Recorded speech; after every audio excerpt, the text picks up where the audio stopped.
grew up in New York, and I played a lot of basketball growing up, and there was a player I idolized called Pistol Pete Maravich, who was a white guard, great shooter, and he was famous for wearing the first leather basketball shoes, which were the Adidas Superstar. I went to my parents and said, I want to get a pair of Adidas Superstars, and they said, well, how much are they? And they were $25, and they said, we're not spending $25 on sneakers. You can get those, when you have your own money. And so that went in the back of my mind. And many, many, many years later, I was in New York doing a movie, and I had a Saturday off, and I wandered into the Adidas store, and I saw this pair of white Adidas Superstars that had green stripes, and I'd never seen that particular model. And I was like, these are incredible. They're 35 years old. They look brand new. These are the Adidas Superstars that I got in New York in about early 2000s, which reignited my interest in kicks. I thought these were the original Superstars that I coveted as a kid, but they were retros. They were brought back out, and I've always kept them because this is what ignited the whole craze in me. I realized that there was this incredible subculture, and I kind of immediately thought, well, I want to do a documentary about this. And that is really what ignited my passion for collecting.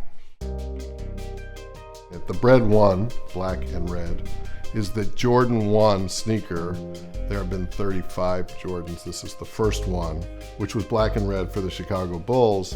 And when it debuted in 1985, the NBA had a problem with it because everybody was wearing basically white sneakers. And he was told if he wore the sneakers in a game, they were going to fine him $5,000 per game, which they did, which Nike happily paid for him.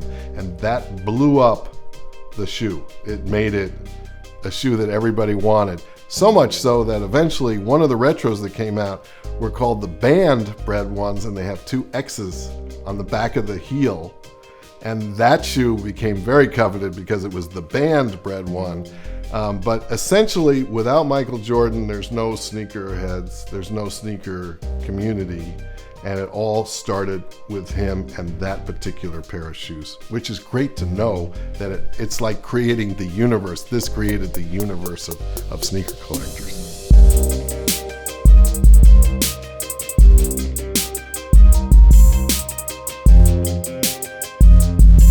I feel a little bit of pressure because when I go to lunch with somebody, I've noticed now the first thing they do is they sort of look down to see what I'm wearing. So I feel a little bit of pressure, like, to live up to the image, and that can be kind of make you a little bit crazy. A lot of my stuff is like Diamond Supply with Nike or Mastermind with Adidas. There's a lot of collaboration going on.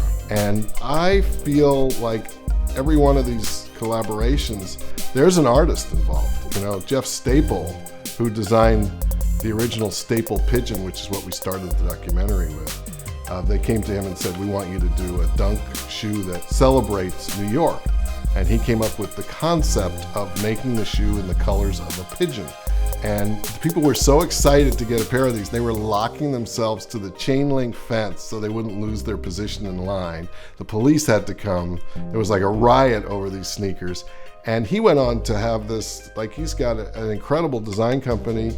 And so it really is kind of like art for the feet. And I like all that backstory. That's what interests me, is how did the story come about? What was the genesis of it? And it isn't so much, oh, those are so cool, I want a pair of those. I want to know what inspired the design, The same way somebody who's really into art would be able to tell you about how this painting came to be, Literally, we did this in 2012, we started shooting it. By now, it's changed completely. I'm hoping somebody comes along and says, why don't you do a sequel to this? Because Kanye West wasn't even really active when we did ours. He was a little bit, but now he's one of the most important names in the sneaker world, so it changes pretty radically. Now you can just go on the internet, look up the shoe, see who's got it, see what you're willing to pay, and push a button. The old days, people had to jump on airplanes sometimes if they really wanted a rare pair of sneakers that was only in Boston. They had to go get it. So it's different. The old timers are nostalgic for that. To me, it's just, it changes.